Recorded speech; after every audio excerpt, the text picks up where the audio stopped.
Hi guys, ಇಲ್ಲಿ ನೋಡಿ ನಮ್ಮದು ಸಂಕ್ರಾಂತಿ ಹಬ್ಬ ಹಿಂದಿನ ದಿನ ಬಂದು ನಾವು ಸ್ವಲ್ಪ ಶಾಪಿಂಗ್ ಮಾಡೋಣ ಅಂತೇಳಿ ರಾತ್ರಿ ಲೇಟ್ ಆಗಿತ್ತು ಹೋಗೋಷ್ಟರಲ್ಲಿ. ಆವಾಗಲೇ ಎಲ್ಲ ಪ್ರೋಗ್ರಾಮ್ ಆಗೋಗಿತ್ತು. ಇದೇನಪ್ಪ ಅಂತ ಅಂದರೆ ರಂಗಮಂದಿರದಲ್ಲಿ ಬಂದು ಯಾವಾಗಲೂ ಪ್ರತಿ ವರ್ಷ ಸಂಕ್ರಾಂತಿ ಹಬ್ಬಕ್ಕೆ ಮೇಳ ಇಡ್ತಾರೆ. ಪ್ರತಿ ವರ್ಷವೂ ನಾವು ಹೋಗ್ತೀವಿ. ಹೋದಾಗೆಲ್ಲ ಎಂಥ ಚೇಂಜ್ ಏನು ಅಂತ ಏನಿಲ್ಲ, ಅದೇ ಇರುತ್ತೆ. ಆದರೆ ನಮಗೆ ಸ್ವಲ್ಪ ಎಳ್ಳಿಗೆ ಡಬ್ಬ ಬೇಕಾಗಿತ್ತು, ಅದು ತೊಗೊಳ್ಳೋಣ ಅಂತ ಹೋದ್ವಿ.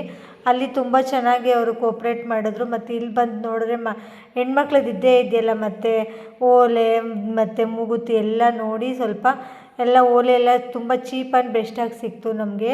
ಇದನ್ನು ನಾನು ನನ್ನ ಮಗಳಿಬ್ಬರು ತೊಗೊಂಡ್ವಿ. ಈ ಸರಿ ತುಂಬ ಚೀಪಾಗಿ ನಮಗೆ ಓಲೆ ಸಿಕ್ತು. ಯಾವಾಗಲೂ ಹೋದಾಗ ಓಲೆನೇ ಜಾಸ್ತಿ ತೊಗೊಳ್ಳೋದು. ಇಲ್ಲಿ ನೋಡಿ ನಾಯಿ ಬರಿ ಹಿಂಗೆ ಆಟ ಆಡ್ತಾಯಿತ್ತು. ಮತ್ತೆಲ್ಲ ಪ್ರೋಗ್ರಾಮ್ ಎಲ್ಲ ಮುಗಿಸ್ಕೊಂಡು ನಾವು ಇದೆಲ್ಲನೂ ಒಂದು ರೌಂಡ್ ಎಲ್ಲ ಹಾಕ್ಕೊಂಡು ತುಂಬ ಚೆನ್ನಾಗಿತ್ತು ನೋಡೋಕ್ಕೆ. ಮತ್ತು ಇವ್ರನ್ನ ಎಲ್ಲರೂ ನೋಡಿರ್ತೀರಾ, GF's ಇದು ಬ್ರ್ಯಾಂಡ್ ಅವರು. ನಮಗೆ ಇವರು ನೋಡಿ ತುಂಬ ಇಲ್ಲಿ ಆಶ್ಚರ್ಯ ಆಯಿತು. ಇಲ್ಲಿ ಸ್ವಲ್ಪ ಪ್ರಾಡಕ್ಟ್ ತೊಗೊಂಡ್ವಿ. Thank you so much guys. ನಾವು ಬರ್ತಾ ಹೇಳಿದ್ವಿ, ಹೇಳಿದ್ರಲ್ಲ ನನಗೆ ಏನು ಕೊಡ್ಸ್ಬೇಡ, ನಿಮ್ಮ ದುಡ್ಡಲ್ಲಿ ತಗೋ ಅಂತ ಹೇಳಿದ್ರು. ಎಷ್ಟು ಶಾಪಿಂಗ್ ಮಾಡಿದ್ವಿ? ಹಾಂ, ನಾನು ಸೆಪ್ಟೆಂಬರ್ ಮೇಲೆ ಎಷ್ಟು ತಗೊಂಡೆ? ಹಾಂ, ಮಸಾಲೆ ಪಾಪಚೆ ಏನು ಮಾಡ್ತಾ ಹುಡುಗ?